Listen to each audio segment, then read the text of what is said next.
Hello বন্ধুরা, আশা করি অনেক ভালো আছো। তো আমরা চলে এসেছি এখন বিলের মাঝখানে। আর এই দেখো আমাদের নতুন জাল, এখনও গিট্টু খোলা হয়নি। এই জাল এখন পাতবো এবং একটু পরে মাছ নিয়ে বাড়ি যাব আর এই মাছ রান্না করে হবে। দেখতে থাকো ভিডিওটাকে, প্লিজ কেউ সরে যাবে না, কারণ কি মাছ পাই সেটা তোমাদেরকে দেখাবো। আর এখন আমরা জাল পাতবো। আর এই হচ্ছে জল, দেখো কি সুন্দর কচুরি পানা হয়েছে। এই জলে এখন আমরা নামবো। তো আমি এখন জাল পাততে নামছি, দেখো বন্ধুরা। আর এই জলে জাল পাতবো এখন।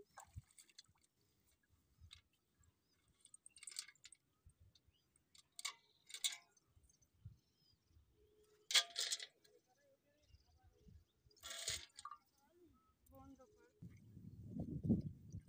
এই হচ্ছে কচুরি পানা আর এই হচ্ছে জাল। শোনা যাচ্ছে? এইটা আমরা গাড়বো আর এখান থেকে শুরু করবো পাতা।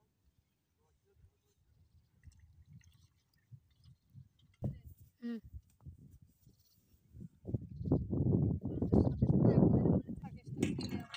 হুম হুম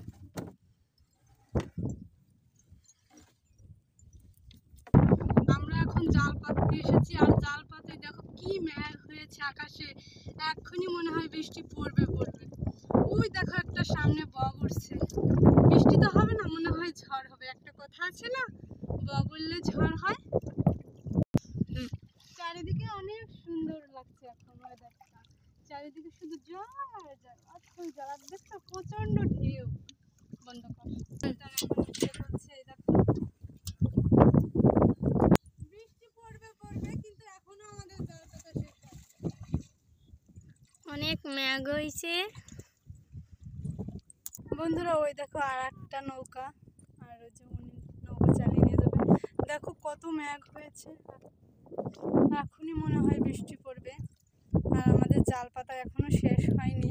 অবশ্য আমরা এখনই যাব না, ছাতা নিয়ে এসেছি। বৃষ্টি হোক আর যাই হোক, পরে মাছ মেরে নিয়ে তবে বাড়ি যাব। এই হচ্ছে ফাটকাটি, দেখছো কত জলে খাড়া করছে এগুলো। আর দেখো কত সুন্দর কচুরি পানা। এই কচুরি পানা দিয়ে তোমরা কি কখনো পুতুল বানিয়েছো? আর এইভাবে লাঠিগুলো গেড়ে দিয়েছে কিসের জন্য জানো? যাতে এই ধানের ভুঁইতে কচুরির পানাগুলো না যেতে পারে। ওই দেখো কিভাবে ওইখানে বেঁধে রয়েছে। এই দেখো আমাদের ছাতা।